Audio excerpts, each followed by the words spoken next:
सो आज अपन permutation combination start करने वाले हैं, है ना। और इस चैप्टर को पढ़ने के लिए प्री रिक्विजिट कुछ भी नहीं है। इनफैक्ट बस दो ही चीज़ है।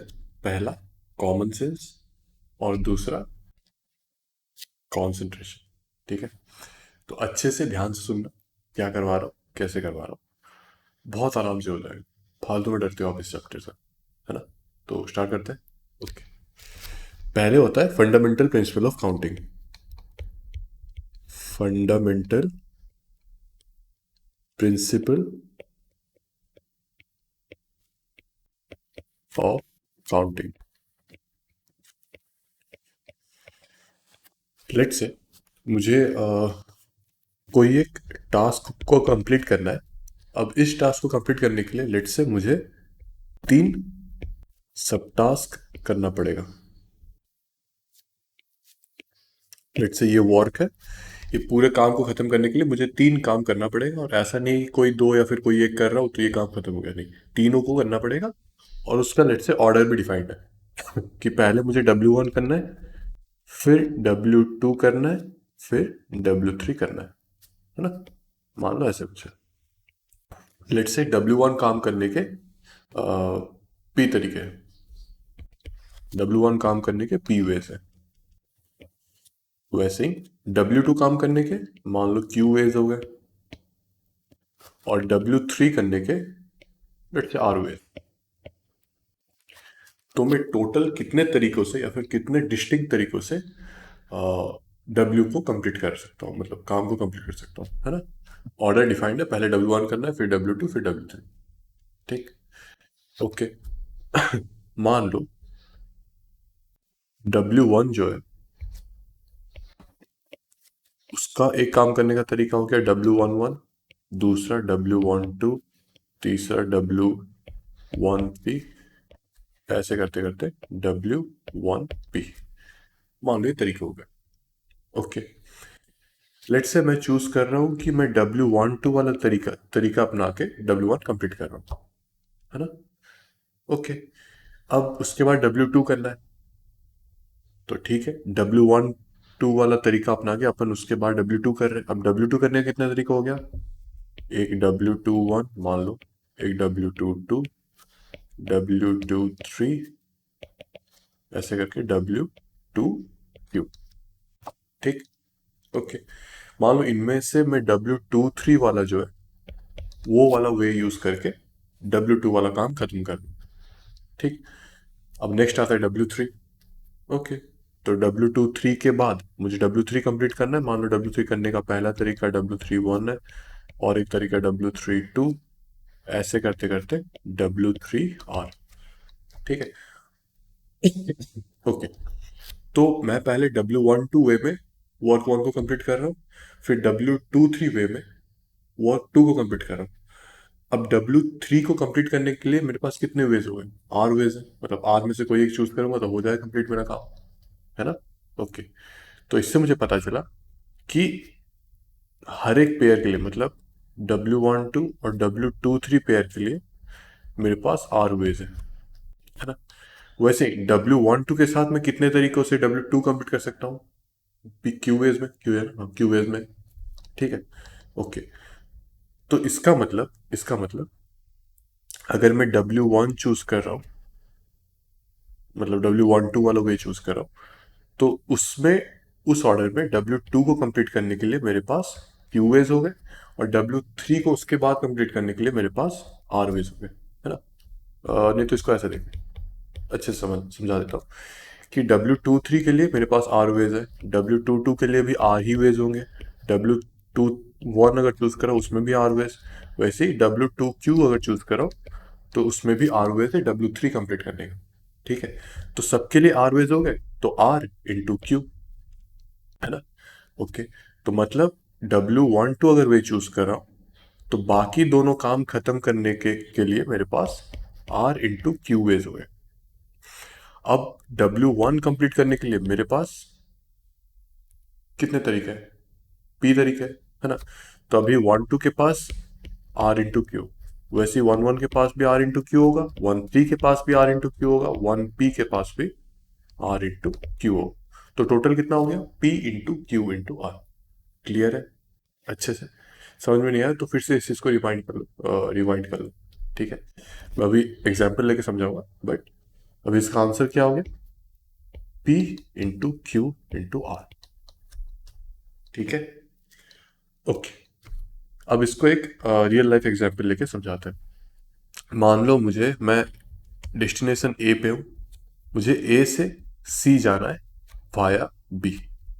ठीक, इसमें थोड़ा गैप बढ़ा लेते हैं।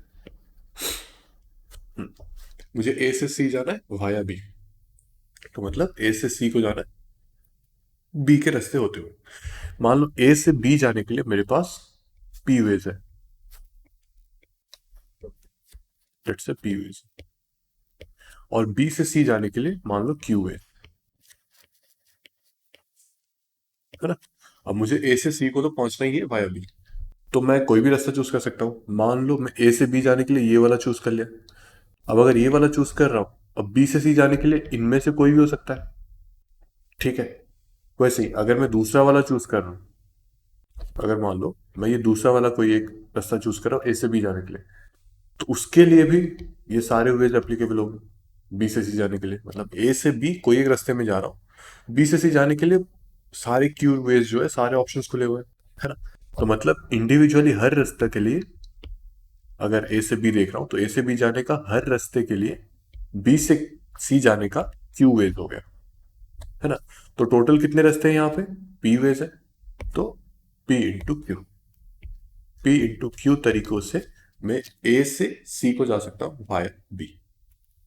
ठीक है, क्लियर। अब ये तो ऐसा वैरायटी हो गया जिसमें कि सीक्वेंस दे रखा है कि मुझे ए से पहले बी जाना है, फिर बी से सी जाना है। वैसे ही ऊपर वाले में भी वही था कि पहले मुझे W1 करना है, फिर W2, फिर W3। मान लो ये सीक्वेंस मैटर नहीं करता। लेट्स से मैंने बोल दिया कि W1, W2, W3 को कंप्लीट करना है, किस सीक्वेंस में कंप्लीट करना है ये पता नहीं मुझे, बट ये तीनों को कंप्लीट करना मैंडेटरी है। ठीक है, अगर मान लो ऐसे दे रखा है, तो पहले तो मुझे ये देखना पड़ेगा कि सीक्वेंस कितने बन रहे हैं, है ना। इसी चीज में देख लेते हैं कि इसका तो आंसर पी क्यू आर हो गया।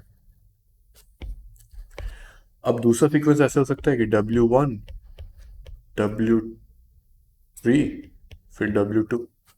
वैसे ही W2, W1, W3, या फिर W2, W3, W1, W3, W2, one, और W नहीं बोला मैं W1, 2। ठीक है, ये सारे तरीके हो गए, और हर इंडिविजुअल सीक्वेंस जो है उसके लिए पी क्यू आर ही आएगी, है ना। मतलब इसके लिए भी P into Q into R आ रहा है, इसके लिए भी वही आएगा, इसके लिए भी वही आएगा, इसके लिए भी वही आएगा। मतलब ये जो भी तरीके हो गए या फिर जो भी सीक्वेंस हो गए, सबके लिए number of ways to complete the task in that given order is P into Q into R. ठीक, तो मतलब टोटल कितने तरीके हो गए? 6 हो गए शायद, हाँ 6। तो 6 इंटू पी क्यू आर, तो आंसर इसका हो गया 6 इंटू पी क्यू आर। ये कब होगा? जब order does not matter, doesn't matter. ठीक है, ओके ओके। अब ये तो हो गया। अच्छा, यहाँ पे कुछ लोग बोल सकते हैं अच्छा एक होता है एडिशन वाला, ये तो फंडामेंटल प्रिंसिपल ऑफ मल्टीप्लिकेशन था, है ना। अब हो गया एडिशन। एडिशन के लिए आपको कुछ ऐसे एसेस करने की जरूरत नहीं है, आपको सेंस आ जाएगी कि कब ऐड करना। मतलब मान लो मैंने बोल रखा है कि मैं ए में हूँ, मुझे ए से बी को जाना है, या फिर मुझे ए से सी को जाना है। ये मेरा इनिशियल डेस्टिनेशन है, मुझे ए से या तो बी को जाऊंगा या तो सी को जाऊंगा। ठीक है, मान लो ए से बी जाने का मेरे पास पी वेज हो गया, और ए से सी जाने के लिए क्यू वेज हो गया। तो मैं कितने तरीकों से ए से निकल के बी या फिर सी को जा सकता हूँ? बताओ। पी इंटू क्यू गलत, मुझे या तो बी जाना है या फिर सी जाना है। अब बी जाने के लिए पी वेज हो गया, है ना, तो पी। अब या फिर मतलब मैं बी तो अभी चूज नहीं कर रहा हूँ ना, अभी मान लो मैं सी जाना चाहता हूँ, तो कितने तरीके हो गए? सॉरी, क्यू वेज हो गए। अच्छा, तो ए से बी जाने के लिए पी वे हो गए, पी वेज हो गया। ए से सी जाने के लिए क्यू वेज हो गया, मुझे या तो बी जाना है या फिर सी जाना है, तो मतलब और वाला सेंस आ गया, या तो ये और ये। ठीक, तो वहां पे क्या करूंगा? पी प्लस क्यू कर दूंगा, है ना। तो जहां पे एंड का सेंस आ रहा है वहां पे मल्टीप्लाई होगा, जहां पे और का सेंस आ रहा है वहां पे एडिशन। ठीक है। तो आइडिया यही है कि आपको क्वेश्चन को पढ़ के अच्छे से समझना है और उसके बाद सोचना है, कि खाली सोचना ही है इस चैप्टर में। ठीक है। ओके। ठीक है, तो फिर और एक चीज, मान लो मेरे पास ऐसे चार जगह है। इन चार जगहों में मुझे मान लो ये लेटेस्ट का अरेंज करना है। ये चार चीजों को मुझे इस चार जगह में घुसेड़ना है। ठीक है। तो कितने तरीके से कर सकता हूँ, बताओ। तो अभी पहला काम तो ये है कि मैं इन चारों प्लेसेस में से कोई एक प्लेस को पहले भरूंगा। कुछ भी हो सकता है। मान लो इसको मैं पहले भर रहा हूँ। ठीक। तो इसमें क्या क्या भर सकता हूँ, इन चारों में से कोई भी भर सकता हूँ। तो यहाँ पे 4 आ गया। अब दूसरा मान लो ये वाला भर रहा हूँ।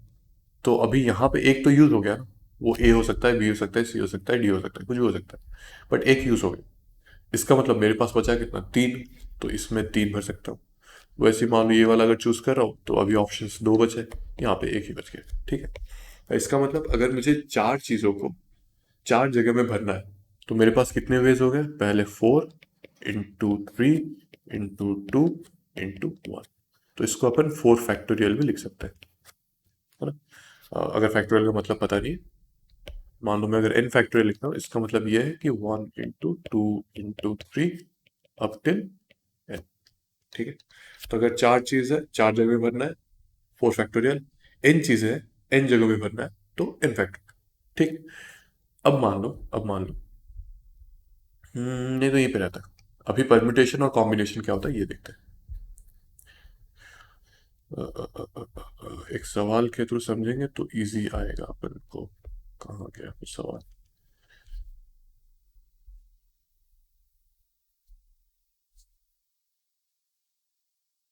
ठीक है। यहाँ पे दे रखा है कि number of ways to arrange 6 boys in 10 seats, है ना। 10 जगह और 6 बच्चे या फिर 6 लड़के, उन लॉन्डो को उस 10 जगहों में भरना है। ठीक है।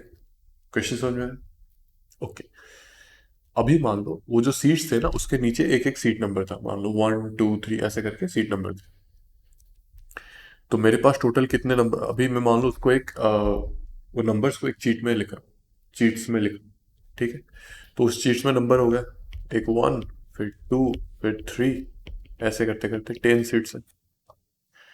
और लड़के कितने हैं, 6। सो ये B1 है, ये B2 है, ये B3, मतलब बॉय 1 बॉय 2 बॉय 3, B4 5 6। अब एक बच्चे को एक सीट असाइन होगा, है ना। मतलब इन 10 बॉल में से हर एक बच्चे को कोई एक बॉल मिलेगा। ठीक। ओके, तो दे देते हैं बॉल। ये बॉल सीट नंबर रिप्रेजेंट करता है। अब लेट से इसको पहले अपन दे रहे हैं, तो इन 10 में से कोई भी मिल सकता है। तो मान लो इसके पास, मान लो क्या, इसके पास 10 तरीके हो गए या फिर 10 ऑप्शंस हो गए। ठीक है। अब जब इसको कोई एक नंबर मिल गया, नेक्स्ट वाले को कितने कितने नंबर्स में से मिल सकता है, ऑप्शंस कितने हैं उसके पास, 9 है। नेक्स्ट वाले का 8, फिर 7, फिर 6, फिर 5। मतलब बॉय 1 के पास 10 ऑप्शंस है, अगर मैं उसको पहले दे रहा हूँ, अब देने को तो किसी को भी पहले दे सकते हो, कोई प्रॉब्लम नहीं। 10 हो गया, ये 9, फिर 8 6 5 4, है ना। तो इसका आंसर क्या हो गया, 10 into 9 into 8 into 6 into 5 into 4। ठीक है। ठीक है। तो ये हो गया number of veg 6 boys can be arranged in 10 seats. ये एक तरीका है सोचने का। और इस वे को, मतलब अपन अरेंज जो कर रहे हैं उस वे को या फिर उस तरीके को अपन परम्यूटेशन बोलते हैं। ठीक है। अगर मान लो ऐसा कुछ होता है कि मेरे पास n थिंग्स है और उसको r प्लेसेस में अरेंज करना, let's say I got n things and I have to arrange them in r places. तो नंबर ऑफ वेज में अपन, मतलब कितने नंबर ऑफ वेज में उसको अरेंज कर सकते हैं, n p r। ठीक है। इसका मतलब होता है n factorial upon n minus r factorial. Clear है इतना? ठीक है। ये हो गया। अब इसको सोचने का एक दूसरा तरीका है कि मान लो मैं क्या करता हूँ, पहले उन 10 सीट्स में से 6 सीट्स उठा लेता हूँ, मतलब 6 सीट सिलेक्ट कर लेता हूँ। अब वो जो 6 बच गए उसको 6 लॉन्गों में बांट दूंगा। ये भी एक तरीका है ना। तो उसके लिए मुझे 10 सीट्स में से 6 सिलेक्ट करने पड़ेंगे। तो जिस मेथड में अपन सिलेक्ट करते हैं, या फिर number of distinct ways of selecting 6 seats from 10 given places, तो उसको अपन कॉम्बिनेशन बोलते हैं, है ना। तो ये जो टेक्निक है या फिर ये जो सोचने का डायरेक्शन है सिलेक्शन का, वो होता है कॉम्बिनेशन। तो मान लो मेरे पास n थिंग्स है ना, उसमें से मुझे r सिलेक्ट करना है, r टू बी सिलेक्ट। तो वो तरीका हो गया n c r, और ये होता है n factorial upon n minus R factorial into R factorial. ठीक। ओके। तो अभी इस सिचुएशन में इसको कैसे सॉल्व करें सिलेक्शन वे में, कि 10 सीट्स है उसमें से मुझे 6 उठाने हैं। तो 10 C 6। ठीक है। अब मैंने सीट नंबर तो उठा दिया, अब किस बच्चे के पास कौन सा नंबर जाएगा ये तो नहीं पता। तो मतलब वो जो 6 नंबर्स मैंने उठाए या फिर सिलेक्ट किए, उन 6 को उन 10 लॉन्डो में अरेंज करना, किसी को कुछ भी मिल सकता है। ठीक। तो उसके लिए कितना हो गया 6 फैक्टोरियल। ठीक है। तो आंसर अपना ये हो सकता है या फिर ये हो सकता है, इसको अपन ऐसे भी लिख सकते हैं 10 P 6। ठीक है। हमेशा यहाँ पे ध्यान रखना है कि n जो होता है वो ग्रेटर देन r होता है, और इक्वल्स टू r भी चलेगा। ठीक है। ओके। ये हो गया। अभी सवाल करते हैं कुछ और। लेट्स से मेरे पास 10 ट्रू फॉल्स प्रॉब्लम्स है, and how many different answer sheets can be made. मतलब मान लो 10 ट्रू फॉल्स क्वेश्चंस है, और बिल्कुल मान लो बिल्कुल गधे बच्चे, कुछ आता ही नहीं है उनको, क्वेश्चंस पढ़ के समझ में नहीं आ रहा, है ना, और उनको छोड़ दिया। तो वो लोग तो ऐसा तो नहीं है ना कि कुछ सोच के भर रहा है, अंधाधुन भर रहा है। तो कितने भी डिस्टिंक्ट वे में पेपर्स बन सकते हैं, आंसर शीट बन सकते हैं। तो टोटल कितने वेराइटी के आंसर शीट बन सकते हैं, ये अपन को पूछ रखा है। ठीक है। ध्यान में ये रखना कि बच्चे कुछ भी नहीं सोच रहे, उनको कुछ आता जाता है नहीं, इनफैक्ट वो लोग क्वेश्चन पढ़ भी नहीं पा रहे। ठीक है। मान लो इतने गधे बच्चे बिल्कुल अव्वल दर्जे। ओके। तो ठीक, मान लो ये पहला क्वेश्चन है, फिर दूसरा, फिर तीसरा, ऐसे करके 10 क्वेश्चन। अब पहला क्वेश्चन के मतलब क्वेश्चन में अगर सारे क्वेश्चन सॉल्व करना या फिर अटेम्प्ट लेना मैंडेटरी है, तो जो एक बच्चा जाएगा पहले क्वेश्चन को अटेम्प्ट करने के लिए, उसके पास दो ही तरीके हैं, या तो ट्रू मारेगा या फिर फॉल्स मारेगा। तो पहला क्वेश्चन 2 तरीकों में अटेम्प्ट हो गया, दूसरा भी 2 होगा, तीसरा भी 2 होगा, ऐसे करते करते 10वां भी 2 हो गया। अब यहाँ पे सारे क्वेश्चंस को अटेम्प्ट करना मैंडेटरी है, मतलब पहला भी करना है, दूसरा भी करना है, तीसरा भी करना है, चौथा भी करना है, ऐसे करके 10 करना है। तो मतलब इंटू हो रहा है ना। तो यहाँ पे 2 to the power 10 होगा। हाँ, ये हो सकता है कि कुछ कुछ बुद्धिजीवी यहाँ पे बोले कि अच्छा, मान लो कोई बच्चा पहला क्वेश्चन अटेम्प्ट ना करके तीसरा पहले किया, फिर 10वां किया, फिर दूसरा किया, अब उसका भी तो अरेंजमेंट हो सकता है। तो इसलिए काम करो, यहाँ पे इंटू 10 फैक्टोरियल मल्टीप्लाई कर दो। कुछ लोग हो सकते हैं ऐसे बोल सकते हैं। तो घोचू हो। प्रॉब्लम ये है कि एक बार अगर आंसर शीट उसने लिख लिया, अब देख के तुम्हें थोड़ी पता चलने वाला है कि पहला क्वेश्चन उसने अटेम्प्ट किया, मतलब फर्स्ट पहला क्वेश्चन अटेम्प्ट किया या लास्ट वाला क्वेश्चन अटेम्प्ट किया। देख के थोड़ी समझ में आएगा। देख के तो लगेगा ही ना, हाँ बिगनिंग से एंड तक पूरा सॉल्व किया है। ठीक है। तो इसके लिए ये 10 फैक्टोरियल वाला मल्टीप्लीकेशन मत करना, एटलीस्ट इस तरीके के सिनेरियो में मत करना। अब वो समझ में आ जाएगी कहाँ पे करना है कहाँ पे नहीं करना। ओके। ठीक है। तो 2 to the power 10 हो गया। अब यहाँ पे कुछ लोगों को ऐसे कंफ्यूजन आता है इस टाइप के प्रॉब्लम्स में कि 2 to the power 10 होगा या फिर 10 to the power 2 होगा। अब देखो,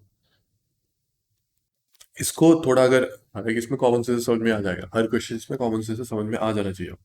मान लो कुछ डिफिकल्टी हो रहा है समझने में, तो उसमें क्या करना है कि आपको पहले देखना है कि किस चीज को मैं infinite number of times use कर सकता हूँ।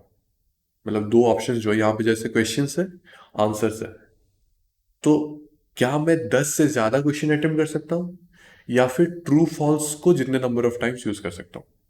समझ रहे हो, अच्छे सुनो। मेरे पास क्वेश्चन 10 ही है, 10 से ज्यादा क्वेश्चन नहीं कर सकता। अब ये मेरे हाथ में है कि मैं ट्रू फॉल्स में उन दोनों में से किसी को कितना भी यूज कर सकता हूँ।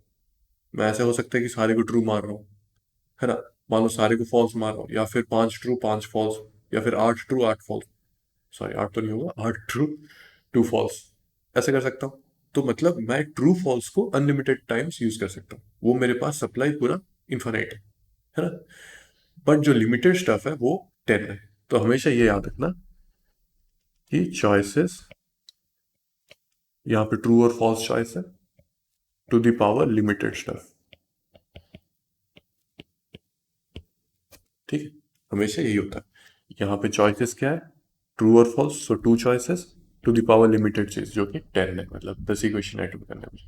ओके, ओके, ये हो गया। अब ये वाला क्वेश्चन ट्राई करते हैं। इसको होमवर्क दे दो, नहीं कर ही लेते हैं, क्या है इसमें। Find the number of 5 letter words that can be formed using all the letters of the word tough, है ना। And also find the rank of the word tough among the arrange dictionary. अच्छा, यहाँ पे ये मत सोचना कि जो टफ है यहाँ पे जो लिखा, also find the rank of tough among the arranged in dictionary, among the arranged in dictionary. इसका मतलब ये नहीं बोल रहा है कि जो मीनिंगफुल वर्ड्स, क्योंकि डिक्शनरी में जो भी वर्ड्स होते हैं सारे मीनिंगफुल होते हैं, यहाँ पे वो चीज़ या फिर वो क्वेश्चन को आपको सोचना ही है कि वर्ड्स का मीनिंगफुल होना जरूरी नहीं है। ठीक है, ओके। तो सॉल्व करते हैं इसको। पहले तो मुझे 5 लेटर वर्ड्स फॉर्म करना है। ओके, ऑब्वियसली बात है कि 5 लेटर्स हैं, सारे डिस्टिंक्ट है, तो अभी 5 लेटर वर्ड्स मुझे अगर फॉर्म करना है तो कितने वर्ड्स फॉर्म हो सकते हैं। मान लो 5 जगह, और मेरे पास 5 लेटर्स है।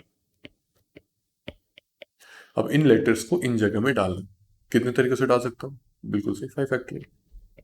ओके, बस इतने ही नंबर ऑफ डिस्टिंक्ट वर्ड्स हो सकते हैं using the letters of the word tough. अब उसमें जो, अगर मैं उसको डिक्शनरी के हिसाब से अरेंज कर रहा हूँ, तब टफ का पोजीशन क्या है ये पूछ रहे। ठीक है भाई, अब डिक्शनरी के हिसाब से अरेंज हो रहा है, मतलब असेंडिंग ऑर्डर में वो जो नम या फिर क्या बोलते हैं उसको, अल्फाबेट्स होते हैं, वो असेंडिंग नंबर में है। ठीक है, अब TOUGH इसमें से पहले कौन आ रहा है, जी, बिल्कुल सही, जी। अब जी के साइड में या फिर बगल में 3 लेटर, अब कुछ भी आ जाए अपन को तो टफ चाहिए ना। जी वाला पहला लेटर हो तो अपन को उसके बारे में सोचना ही है, मतलब बाकी जो 3 प्लेसेस है उसमें 3 फैक्टोरियल नंबर ऑफ वर्ड्स आ जाएंगे। तो मतलब जी पहला लेटर होके टोटल वर्ड्स कितने कितने हो सकते हैं, 3 factorial. Okay, sorry, 4 factorial, 4 factorial. Okay, अब सेकंड में क्या आएगा, जी के बाद क्या आता है, एच। ठीक, तो एच के बगल में भी 4 प्लेसेस होंगे, और कुछ भी आ जाए अपन को लेना देना नहीं है, क्योंकि एच पहला लेटर वाला वर्ड तो अपन चाहिए भी नहीं। तो ये 4 फैक्टोरियल हो गया। उसके बाद यू आता है शायद, सॉरी ओ आता है। ओके, तो वही आइडिया वही है कि 4 प्लेसेस है, सो 4 फैक्टोरियल के बाद टी आएगा, बिल्कुल। अब सोचना है अच्छे से, तो इसको थोड़ा बगल में कर लेते हैं, टी आ गया। अब टी के बाद 4 प्लेसेस हो गए, पहला वर्ड जिसमें कि फर्स्ट लेटर टी है ना। तो सेकंड लेटर क्या होगा, पहला वर्ड जिसमें फर्स्ट लेटर टी है, उस रैंकिंग में जो लेटर्स या फिर जो वर्ड्स है जिसमें कि फर्स्ट लेटर टी दे रखा है, उसमें फर्स्ट लेटर क्या है, जो कि टी के बगल में जी आना चाहिए, है ना। उसके बाद 3 प्लेसेस बच गए, अब टी जी तो अपन चाहिए भी नहीं, सो 3 फैक्टोरियल, है ना। वैसे ही सेकेंड पॉसिबिलिटी टी, उसके बगल में एच आ गया, तो यहाँ पे भी 3 फैक्टोरियल बेस। वैसे ही टी, उसके बगल में ओ आ गया, अब ये वाला मुझे चाहिए, है ना। फिर उसके बाद 3, अब सेकेंड में हो गया, थर्ड में क्या आ सकता है, पहला वर्ड, और में एच आ गया। ठीक है, नहीं सॉरी, जी आएगा पहले, सॉरी, जी आ गया। अब 2 प्लेसेस में कुछ भी आएगा, क्योंकि अपन को टी ओ यू चाहिए, जी नहीं, सो 2 फैक्टोरियल। वैसे ही टी ओ एच आ सकता है, इसका भी 2 फैक्टोरियल। फिर टी ओ, अब आ गया यू, है ना। अब बचा जी और एच, है ना। टी ओ यू तो यूज हो गया, जी और एच, जी एच में पहले जी आएगा, बिल्कुल सही, उसके बाद एच ही बचा। मतलब ये सारा वर्ड्स हो जाने के बाद टफ आ रहा है। ठीक है, तो 4 फैक्टोरियल का वैल्यू कितना होता है, 24। तो ऐसे नहीं तो कैलकुलेट तुम कर लेना, है ना। तो ये हो गया 4 factorial words into 3, plus 3 factorial into 2 plus 2 factorial into 2 plus 1। तो टफ का जो रैंक आएगा वो इसका वैल्यू आ जाएगा। ठीक है, मतलब पहले ये वर्ड्स खत्म हुए, फिर ये वर्ड्स खत्म हो गए, उसके बाद टफ आ रहा है। ये +1 इसलिए हो रहा है क्योंकि उसके बाद आ रहा है ना। तो मैं पहले जब करता था तो +1 भूल जाता था, बट आपको नहीं भूलना। ओके। ओके, ठीक है। मोरलेस आपका फंडामेंटल प्रिंसिपल ऑफ काउंटिंग और सिलेक्शन हो गया। नेक्स्ट लेक्चर में आगे देखेंगे, है ना। ये शायद 5 लेक्चर तक जा सकता है। परम्यूटेशन कॉम्बिनेशन थोड़ा लंबा चैप्टर है और मैं चाहता हूँ कि आप धीरे धीरे समझें, ऐसे सब कुछ दिमाग में लोड मत लेना, है ना। अच्छे से समझ समझ के चैप्टर को करना। इस चैप्टर में जितना आपका IQ डेवलप होगा, ऐसा कोई भी चैप्टर में नहीं डेवलप होने वाला, क्योंकि इसमें आपका कॉमन सेंस बढ़ रहा है, कॉमन सेंस टेस्ट हो रहा है ना। मतलब आपका प्रायर जो नॉलेज कुछ आना ही है, एडिशन सब्सट्रैक्शन मल्टीप्लिकेशन उसी में काम हो। ठीक है, ओके। तो हैव अ गुड डे, तब तक के लिए सी, नेक्स्ट लेक्चर में सी।